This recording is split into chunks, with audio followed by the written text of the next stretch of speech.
వెనుకబడిన వర్గాల అభ్యున్నతి కోసం ప్రభుత్వం ఎన్నో పథకాలను అమలు చేస్తోందని ప్రకాశం జిల్లా కలెక్టర్ తమీం అన్సారియా అన్నారు. రానున్న మెగా డిఎస్సి కోసం జిల్లాలోని బీసీ, ఎస్సీ, ఎస్టీ వర్గాలకు చెందిన వారికి బీసీ స్టడీ సర్కిల్ ద్వారా ఏర్పాటు చేసిన ఉచిత శిక్షణా కార్యక్రమాన్ని ఒంగోలులోని బీసీ స్టడీ సర్కిల్లో శనివారం ఆమె ప్రారంభించారు. ఈ సందర్భంగా ఏర్పాటు చేసిన సభలో ఒంగోలు మేయర్ గంగాడ సుజాత పాల్గొన్నారు. ఈ సందర్భంగా కలెక్టర్ తమీం అన్సారియా మాట్లాడుతూ, జిల్లాలోని వెనుకబడిన వర్గాలకు చెందిన 220 మందికి శిక్షణ ఇవ్వడానికి ప్రభుత్వం అనుమతి ఇచ్చిందన్నారు. జిల్లా నుంచి 235 మంది శిక్షణ కోసం దరఖాస్తు చేసుకున్నారని, అందరికీ శిక్షణ కోసం అవకాశం కల్పించామన్నారు. వీరికి 2 నెలల పాటు శిక్షణతో పాటు స్టైఫండ్, స్టడీ మెటీరియల్ కోసం ₹1000 నగదు అందజేస్తారని తెలిపారు. ఈ అవకాశాన్ని సద్వినియోగం చేసుకోవాలన్నారు. ఒంగోలు మేయర్ గంగాడ సుజాత మాట్లాడుతూ, నిరుద్యోగులు ప్రభుత్వం కల్పించిన ఈ అవకాశాన్ని వినియోగించుకోవాలన్నారు. శిక్షణకు ఎంపికైన నిరుద్యోగ మహిళ సుభాషిణి మాట్లాడుతూ, తన వంటి ఆర్థికంగా వెనుకబడిన వారికి ఈ శిక్షణ ఎంతో ఉపయోగపడుతుందన్నారు. ఇంత మంచి అవకాశం కల్పించిన ప్రభుత్వానికి కృతజ్ఞతలు తెలిపారు.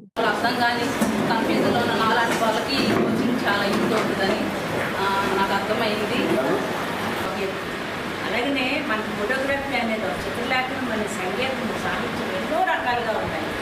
దాంతో పాటుగానే మనకి చదువు కూడా చాలా చదువుకోవాలి.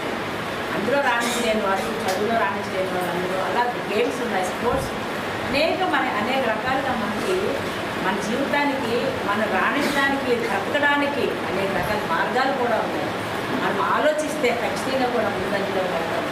ఈ రోజున మీకు జాబ్ కొట్టాలి అనేది ఒక్కటే మీకు వేరేది ఏం పెట్టుకోవాలి. దానికోసం ఎన్ని నష్టాలైనా ఓర్చుకోవాలి. మనకేంటంటే ఇప్పుడు నేను చూస్తున్నాను, హాస్టల్కి వెళ్తాను, ఫుడ్ బాగాలేదు అంట.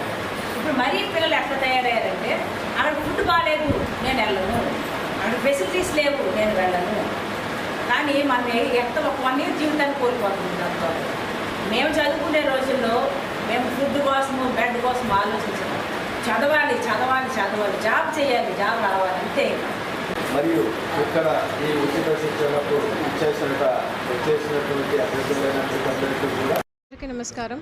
సో ఈరోజు మనకు ఏపీబీసీ స్టడీ సర్కిల్లో మెగా డిఎస్సి 2024 కోసం ఇక్కడ BC, SC, ST, EBC candidates కోసం ఫ్రీ కోచింగ్ అనేది స్టార్ట్ చేయడం జరిగింది. దీంట్లో మన డిస్ట్రిక్ట్ 220 సీట్స్ ఇవ్వడం జరిగింది. దానికి ఇప్పటిదాకా 235 అప్లికేషన్స్ వచ్చి ఉన్నాయి. సో వచ్చిన అందరికీ కూడా మనం ఇక్కడ ఫ్రీ కోచింగ్ అనేది ఈరోజు స్టార్ట్ చేయడం జరుగుతున్నది. సో దానికి మంచి ఎక్స్పీరియన్స్డ్ టీచర్స్ని ఇక్కడ సెలెక్ట్ చేసి వారికి కోచింగ్ ఇవ్వడానికి వారు కూడా సిద్ధంగా ఉన్నారు. ఇక్కడ ఉన్న క్యాండిడేట్స్ ప్రతి ఒక్కరు కూడా 2 months ఫ్రీ కోచింగ్. ఇది 2 months కూడా 3000 per month, 1500 stipend. So 3000 stipend, 1000 వారి స్టడీ మెటీరియల్స్ కోసం గవర్నమెంట్ నుంచి ఇవ్వడం జరుగుతున్నది. సో అందరూ కూడా ఇక్కడ ఉన్న క్యాండిడేట్స్ కూడా చాలా మోటివేటెడ్గా ఉన్నారు. సో వారు అందరూ కూడా ఈ అవకాశాన్ని సద్వినియోగం చేసుకోవాలని కోరుతున్నాను. అందరికీ నమస్కారం. ఈరోజు మన ప్రభుత్వం వారు మరియు గౌరవ సీఎం గారు యువత కూడా రాణించాలని, వాళ్ళ కాళ్ళ మీద నిలబడడానికి ఏదైతే 5 లక్షల ఉద్యోగాలు ఇప్పిస్తానని చెప్పి ఆ రోజు మాట ఇచ్చారో, ఇచ్చిన మాటకు కట్టుబడి ఈరోజు మరి మెగా డిఎస్సి ప్రోగ్రామ్ని ఏర్పాటు చేస్తూ, అలాగే ఎస్సీ, ఎస్టీ, బీసీ మైనారిటీ వాళ్ళకి కూడా స్కాలర్షిప్ని, స్టైఫండ్ని ఇస్తూ మరి వాళ్ళకి కోచింగ్ ఇవ్వడం అనేది చాలా చాలా సంతోషించదగ్గ విషయం. కాబట్టి ప్రతి ఒక్కరు కూడా దీన్ని యూటిలైజ్ చేసుకొని అందరూ కూడా సక్సెస్ రేట్లో ముందుకు రావాలని చెప్పేసి మనస్ఫూర్తిగా కోరుకుంటూ సెలవు తీసుకుంటాం. అందరికీ నమస్కారాలు. నా పేరు సుభాష్ని, మాది ఒంగోలు. నాది ఎంఎస్సి బిఎడ్ మ్యాథ్స్ అయిపోయిందండి. 2009 డిఎస్సిలో ఎస్జిటికి నేను ట్రై చేశాను. అయితే కట్ ఆఫ్ మార్క్స్లో నాకు జాబ్ మిస్ అయ్యింది. నెక్స్ట్ నాకు మ్యారేజ్ అయ్యింది. మా హస్బెండ్ ప్రైవేట్ సెక్టార్లో వర్క్ చేస్తున్నారు. I have 2 kids. నాకు 2 పిల్లలు ఉన్నారు. నెక్స్ట్ నేను టెట్ ఎగ్జామ్ అటెంప్ట్ చేశాను.